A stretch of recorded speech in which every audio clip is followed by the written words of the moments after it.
नमस्कार। क्या हाल चाल है? सब ठीक हैं?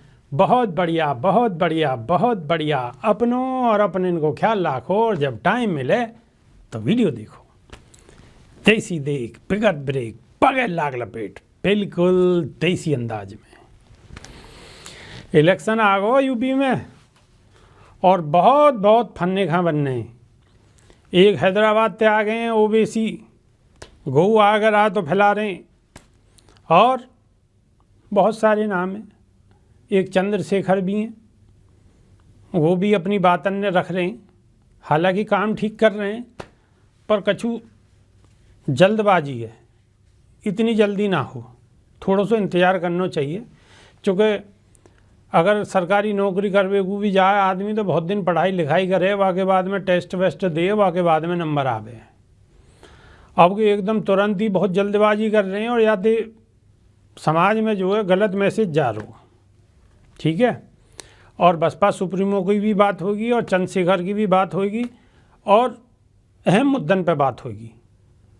तो वीडियो बड़ी दिलचस्प है वाली है और ये सुननी पड़ेगी। पूरी बात सुनोगे जब बात समझ में आवेगी। ठीक है, चालू कर रहे हैं, आ जाओ।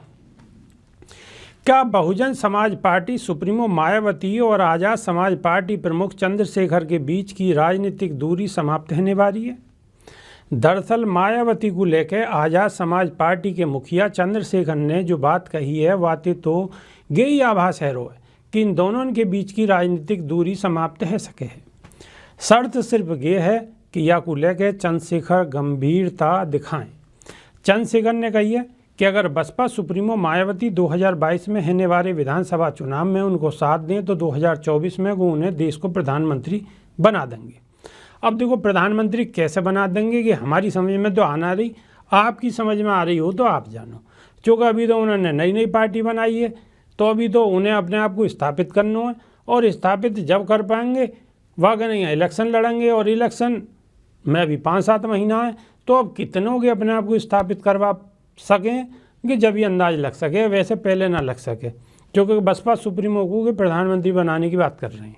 ठीक है, तो या के लिया चंद्रशेखर ने जोर दियो है कि उनके अंदर को क्षमता है। साथ ही चंद्रशेखर ने ये भी दावा कर डालो है कि उन्हें उत्तर प्रदेश के दलित वोटन में थे 17% उनकी पार्टी को मिलने जा रहे हैं। मतलब उन्होंने पहले ऐलान कर दिया 17% दलित वोटन में थे वोट उन्हें मिलेंगे चंद्रशेखर को। ठीक है, आप समझते रहो। ऐसे में कि सवाल स्वाभाविक है कि चंद्रशेखर मायावती के साथ दोस्ती को हाथ बढ़ाते वक्त अपनी इच्छा को जो अंदाज में सामने रख रहे हैं, क्या वाकई बहुजन समाज पार्टी और आज़ाद समाज पार्टी की दोस्ती संभव है? लेकिन या तो हटके एक और सवाल को सामने रखें कि अगर मायावती और चंद्रशेखर अलग अलग चुनाव लड़ें तो क्या दलित वोटरों को बंटवारा नहीं होगा? और अगर ऐसा होने की संभावना बन रही है तो फिर दोनों एक प्लेटफार्म पे क्यों नज़र नहीं आ रहे? जबकि दलित समाज के लिए आगे बहुत ही ज़रूरी है कि उनको वोट काई कीमत पे बटे ना, और अगर वोट बटे है तो या के नहीं है कौन को जिम्मेदार ठहराया जाना चाहिए, चंद्रशेखर को या फिर मायावती को? इन प्रश्नों को उत्तर हालांकि बहुत ही कठिन है, लेकिन जाते रहते चंद्रशेखर ने शर्त के साथ दोस्ती को हाथ बढ़ाया है। क्या वाकई दोनों के बीच दोस्ती संभव है? या को सीधा और सरल जवाब यही होगा कि शायद नहीं संभव है। पर एक बार फिर से हम वोट के बंटवारे वाली मूल समस्या पे वापस आ रहे हैं। दरअसल मायावती के राजनीतिक अनुभव और साथ में यूपी की 4 बार मुख्यमंत्री बनने की क्षमता को देखते हुए कि कहनो न्याय संगत नहीं होगा कि दलित के वोट के बंटवारे के लिए मायावती जिम्मेदार हो सके हैं, या कि पीछे ये भी तर्क स्थापित करो जा सके है कि दलितन को वोट तो हमेशा ते मायावती की पार्टी बसपा को ही मिलता रहो है, जबकि चंद्रशेखर को अभी बहुत कछु साबित करना बाकी है। यह का कारण ये है सके कि चंद्रशेखर की आज़ाद समाज पार्टी को चुनावी मैदान में उतर के खुद को साबित करना है। दरअसल चंद्रशेखर ने मायावती के लिए उपरोक्त बातन में एक टीवी चैनल के कार्यक्रम में कही है कि यही कार्यक्रम में उन्होंने यूपी के सीएम योगी आदित्यनाथ पे भी जोरदार हमला बोलो। पर चंद्रशेखर ने जो बात मायावती को लेकर कही है वो बहुजन समाज के लिए काफ़ी मायने रखे, क्योंकि यह समाज की निगाहें इन दोनों यानी कि मायावती और चंद्रशेखर पर टिकी हुई हैं। एक तरफ चंद्रशेखर जहां एक टीवी चैनल के कार्यक्रम के माध्यम से मायावती की तरफ दोस्ती को हाथ बढ़ा रहे हैं, तो वहीं दूसरी तरफ वो मायावती पे सीधो निशानों भी साध रहे हैं, क्योंकि यह कार्यक्रम में चंद्रशेखर ने ये भी कही है कि मायावती ने उन्हें सिरे से नकार दी हुआ है। उनकी पार्टी अपनों काम कर रही है और वो अपनों कर रहे हैं। काशीराम की राजनीतिक विरासत मायावती के पास है तो सैद्धांतिक विरासत वो संभाल रहे हैं। उन्होंने काशीराम के सभी सिद्धांतन को पालन करो है। बहन जी अब रिटायर रह चुकी हैं।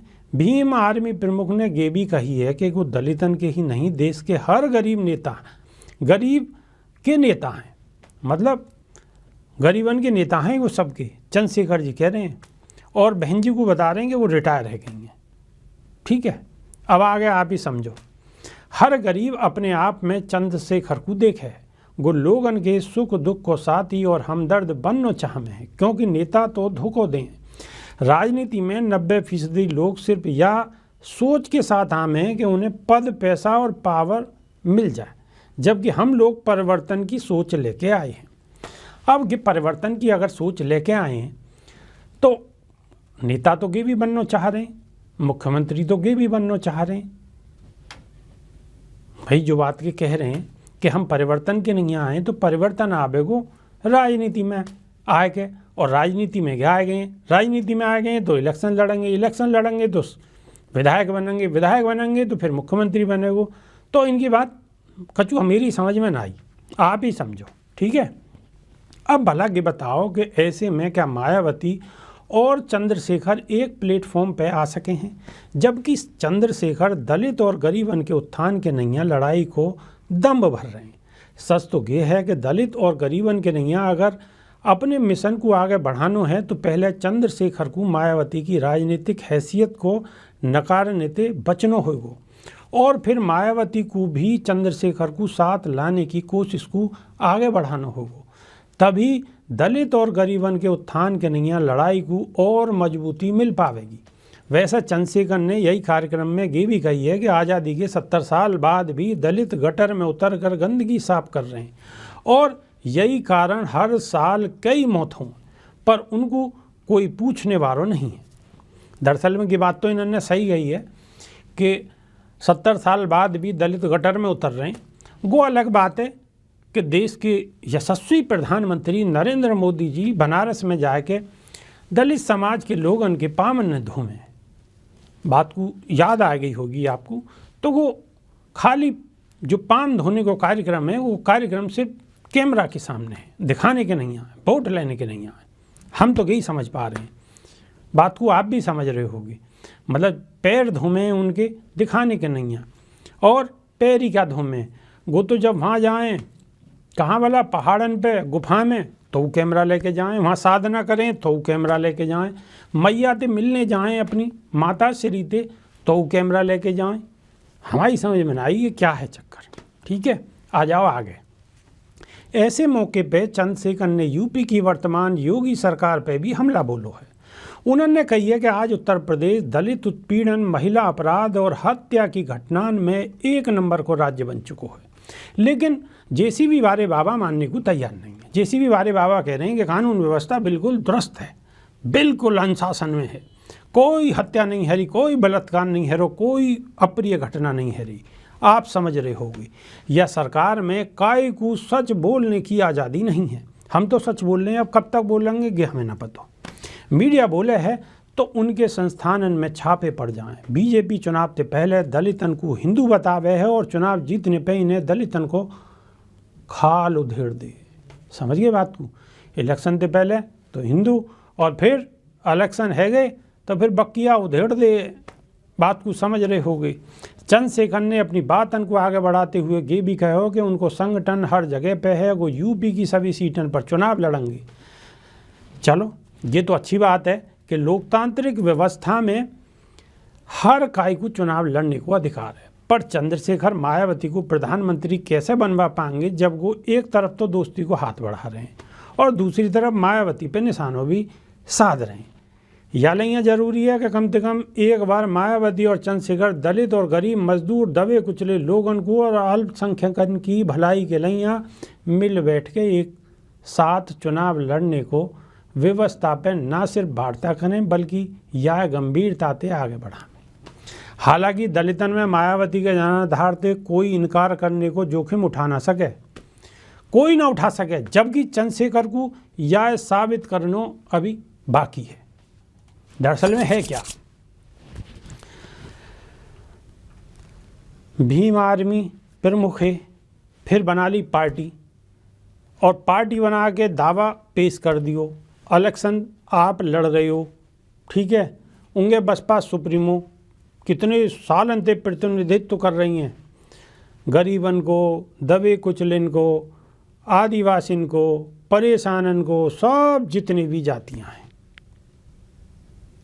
पूरे बहुजन समाज को। और आप आए, आपने दावा कर दिया कि जी हम इलेक्शन लड़ेंगे, और एक तरफ तो प्रधानमंत्री बना रहे हो बसपा सुप्रीमो को, और खुद बनने के चक्कर में एकदम पहली बार में ही मुख्यमंत्री उत्तर प्रदेश के। तो देखो, हमारी समझ में तो आना रही, आपकी समझ में आ रही हो तो आप जानो, या तो ज़्यादा हम कछु कह ना सके, जो कि मामला थोड़ा गंभीर है, ठीक है। लेकिन हमारे हिसाब से तो थोड़ी जल्दबाजी है रही है, कहीं ना कहीं चाहे आधी % को नुकसान हो, दिमागन में भ्रम हो जरूर। तो है सके उम्मीद तो यही करेंगे अभी 5 महीना है तो कछु बातचीत मिल बैठ के है जा, कछु मामलो सुलट जा तो ज़्यादा बढ़िया।